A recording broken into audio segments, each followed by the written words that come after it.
what's up ulit mga Lodi? So, it's Neil again. So, meron tayong for unboxing ulit. So, ito ay iPhone 15 Pro, 256 gig from The Loop. So, in-order natin to from The Loop by Power Mac. So, ayan. So, unbox natin. So, yung packaging niya naman is okay kasi maliit lang naman yung mismong item. So, ito. So, ayan yung ayan yung ating resibo, The Loop.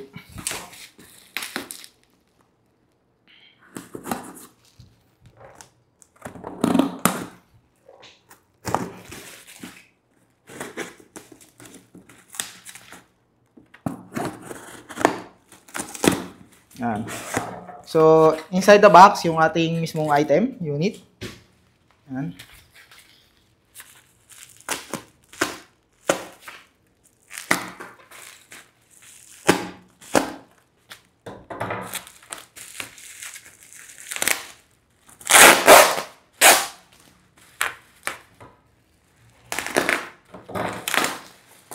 Yan.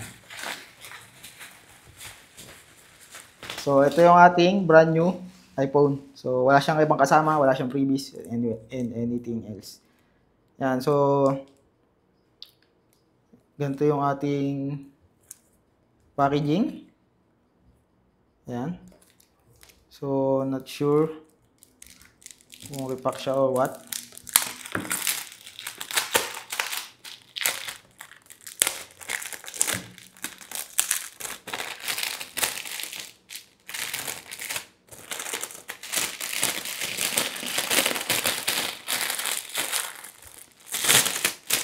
So, ayan yung iPhone 15 Pro 256 gig.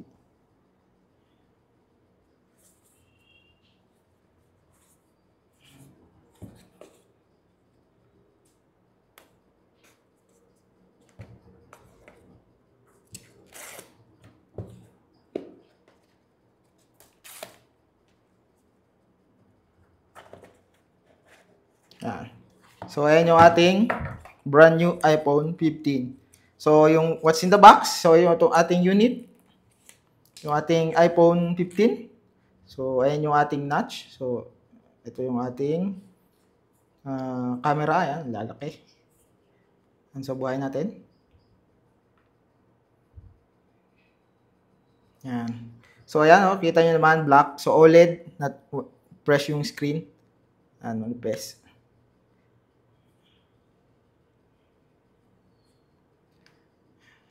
Tapos ito yung kanyang charging cord. Ito ay Type-C. Yan, ito ay soft braided cable.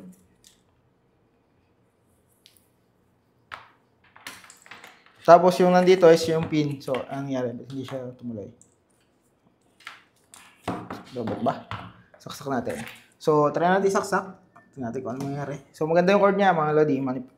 Soft braided cable. Yan. So, Type-C na siya.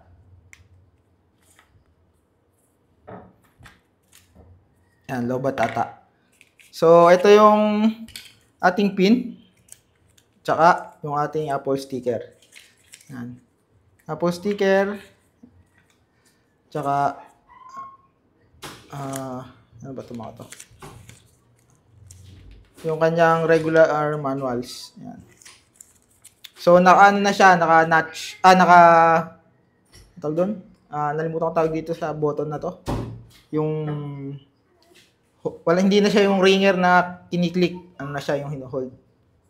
Hold for silent, ayan. So, ayan, English. Region, Philippines. Philippines,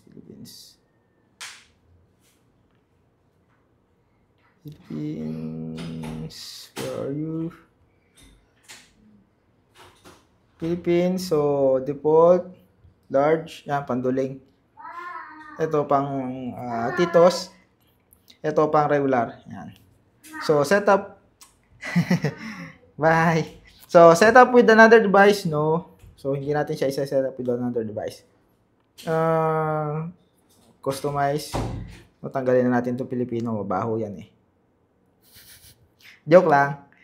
Hindi, kasi ang pangit niya sa ano, sa keyboard, nag-iiba yung ano, nag-iiba yung prediction tsaka yung parang barok na English na ewan. So, ako, for me, ayoko nung may Filipino na keyboard.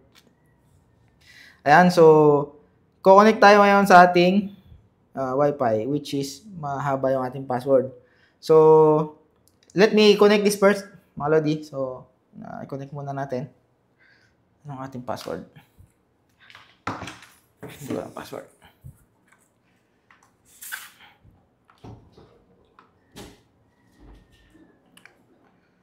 So, connect tayo sa ating password.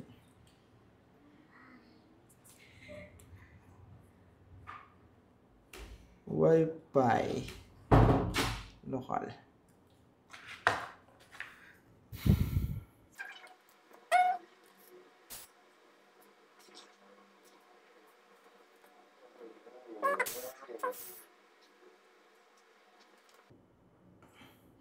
Yan. So, ayan mga Lodi. We are wait. Ayan. So, we are connected na sa ating Wi-Fi. So, waiting lang kumonect. Ayan, mag-iimis sa ating kalat. Ayan. So, continue. Setup iPhone. Yes. Face ID. We can set up this later. And passcode. We can set this for now as 000. Passcode can be used anyway. This is temporary. We can set up this later. And yung screen niya, mga Lodi, is 120 Hz, which is mabilis yung ano. Maganda yung refresh rate niya. Yan. Smooth, very smooth. Don't transfer anything. Yan.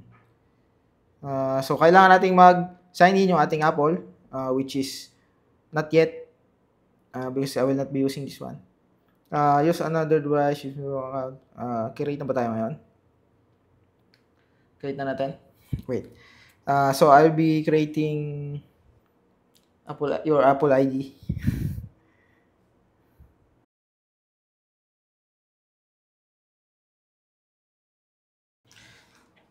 Ayan, so what's up mga Lodi? So ayan, na-set up na natin yung Apple account. So nag-create tayo ng bago. So ayan, i-agree tayo ng ano. Ayan, so signing in. Ayan, so agree. Apple Wallet and ano ba yan? Yung sineset up natin yung ating mga kung ano-ano man. So mamaya na tayo maglalagay ng SIM.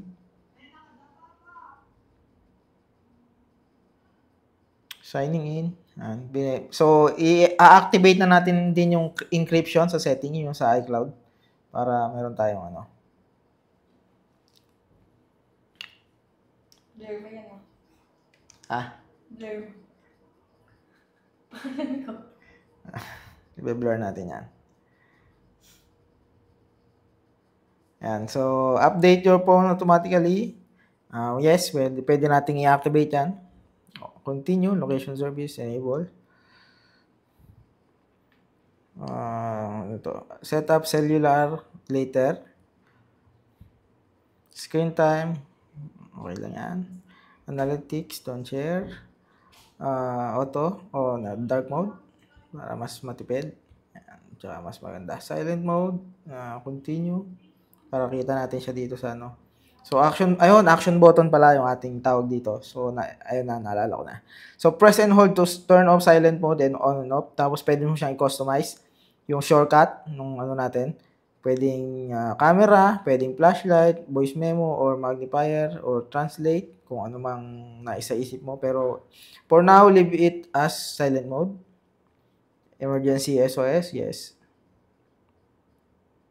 Yeah, so, welcome to iPhone. Yan. So, ito na yung ating bagong iPhone. So, pwede nating i-update dito yung mga ano natin, mga shetnis. Turn off personalized ads. We don't need that. We don't need to use location on this one. So, activate na lang muna natin yung ating software. Ayan. So, iPhone 15 Pro. So, yung warranty niya is next year. So, exactly today, yung ating dumating siya. July 26, expired. So, ngayon ay 27. So, kahapon natin binili. So, yung ating Apple support is 1 year. Ayan, yung ating, pwede nating isole kung masira man o hindi. Ayan, so, yung kanyang capacity is 256. Modem firmware, ayan, so wala pa tayong SIM. So, when locked, ayan, so, nasa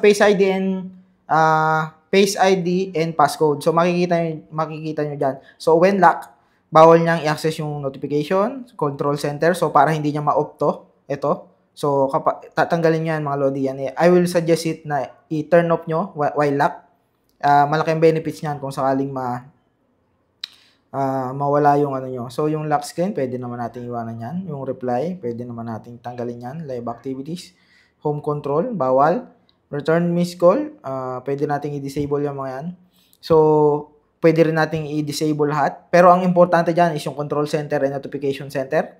So, hindi nila ma-access tong dalawa. Ito.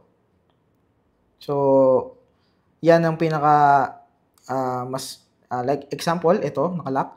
Hindi natin siya ma-access. Yan. So, kita nyo mag-error. Ayan.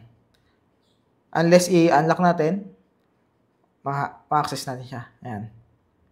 So, I recommended na i-turn off. Yung ating preparing update. So, yung camera, testing natin. So, while location, pwede naman.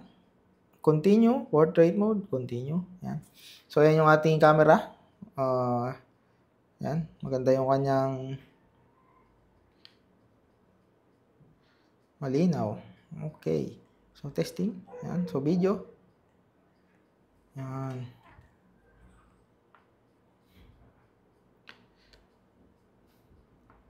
So, ayos yung ating camera. All are working. So, telephoto, wide, 24mm, tsaka yung ating focus. Yung zoom, ito yung 3x zoom.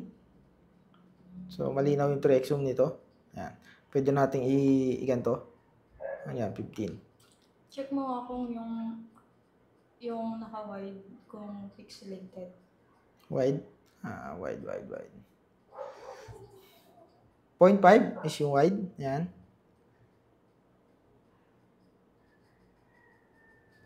Natanggal natin yung live. So, ito yung kanyang wide. So, naka-ano siya? Naka-mute. Yan. So, ito yung kanyang wide. Hindi siya pixelated. Hindi naman. So, activate yung ating filter. So, ano pang ating kailangan ayusin? Check. Itong would like to notification, allow. Photos would like to access music, your music and videos. Create song for memories, pwede natin allow. So, ito yung auto-combine. Yung pang My Day, kung gusto mo yung pang My Day, pwede nyo yun. Okay. Kaso, mapaplag tayo.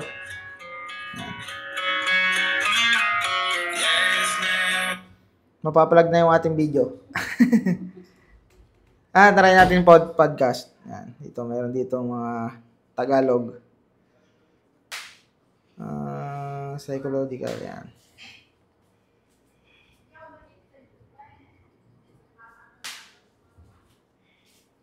When you think about Yan. becoming a So, better ganyan kalakas yung investor, max volume niya, mga Lodi. what do you think that means? Does it mean getting better? So, at very good yung predicting ating sounds. Malakas. changes in the future? That could make sense. Perhaps it means So, anyway, Sabihin. wala tayong games pa. Install tayo ng ML, Mobile Legends.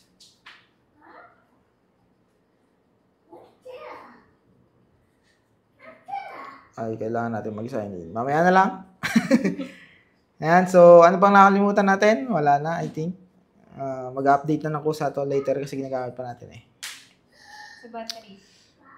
Battery. Si battery. Where are you, battery?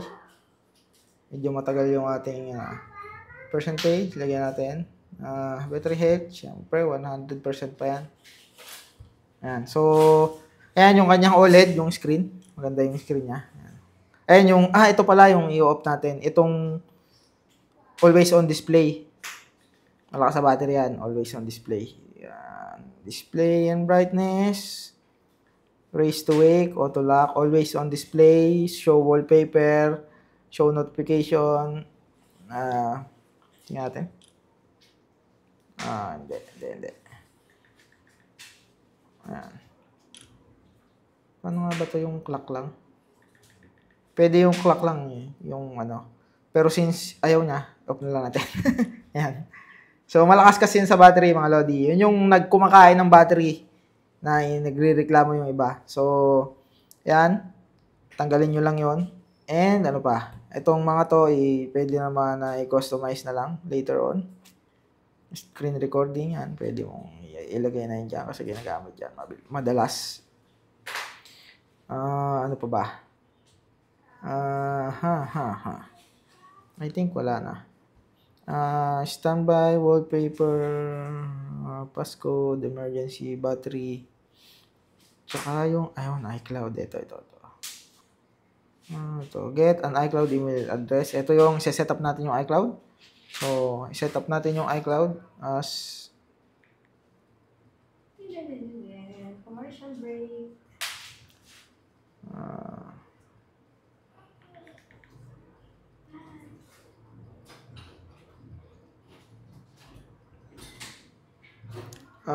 Okay, so tama. Confirm. Ayan, so sinet up natin yung iCloud. So, binlock muna natin para hindi ako mahirapan mag-edit mamaya. All set. Ayan, so yung iCloud is okay na.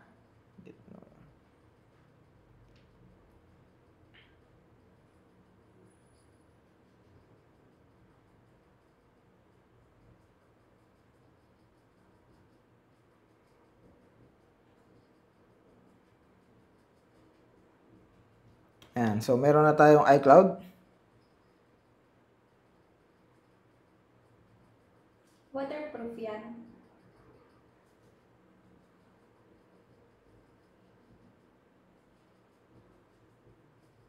Pero, lubog ko yan. Ayan, so yung iCloud is enabled na for iMessage and iMessage and FaceTime. So, signing and encryption. Pwede mo pakita yun. Hirap mag-edit nito mamaya ng ang daming account. Pero anyway, ayan. So, enabled na natin yung mga kailangan. I-explore na lang natin later on. So, anyway, yung iCloud natin, ito yung ating i-enable. Ito yung i-enable natin, mga Lodi. So, yung advanced data protection. So, punta tayo sa settings. Dito, settings. Sa information. iCloud. Ayan. So, naka-on yung backup natin. So, always, make sure that always on yung mga settings natin na yan. Tapos, yung ating advanced data protection. Ito ay yung encryption. So, i-encrypt nito yung data mo sa iCloud. So, hindi makikita ni Apple. Kayo lang. Pero pagka nagkaroon ka ng discrepancy dun sa data mo, possible na hindi mo siya ma-recover. Yan. So, meron siyang warning. You will be responsible for your data recovery. So, ayan. So, set up recovery. Ayan, yung recovery contact. So, siguro pipiliin ko lang yung ating mga, yung mga pinakita ko kanina na importante. Yung ating notification center tsaka yung control center. So, yun yun ang settings na make sure na i-disable nyo pag lock. So, pag naka-lock, bawal nyo i-access yun. So, kung na-experience ko na yun, nawalan ako sa MRT ng nanakaw. So, mabilis lang nilang i-off yung lahat ng mo. Kahit pa may data ka or hindi mo na sila matatrack kasi naka-airplane mode. Ayan, so nag-set tayo ng recovery key. Ayan. Create recovery key. Ayan, use your recovery key. Shit, medyo mahirap siya i-type. So later na lang natin i-set up yung recovery key. Later na lang yan, later. Medyo mahirap siya i-set up. So anyway, yun lang mga Lodi. So ito yung ating bagong iPhone. Ito yung ating bagong iPhone 15 Pro 256. Ayan. So, meron na siyang mga, ito yung kulay niya is black titanium. Ayan. So, ito yung kanyang SIM tray. And yung kanyang, anong tawag dito? Yung dynamic island. Ayan. So, later, set up natin ng tama yung ating mga settings. Yan. So, yung kanyang refresh rate is mabilis yan. 120 Hz. Yan. Ilang minutes charging na? Mabilis lang. Siguro mga 24 hours. Yan. So, ang charging speed nito ata ay 20 watts. So, ayun. Anyway, so ito na yung ating, dito na lang natin tatapusin kasi medyo humahaba yung ating unboxing. Ayan.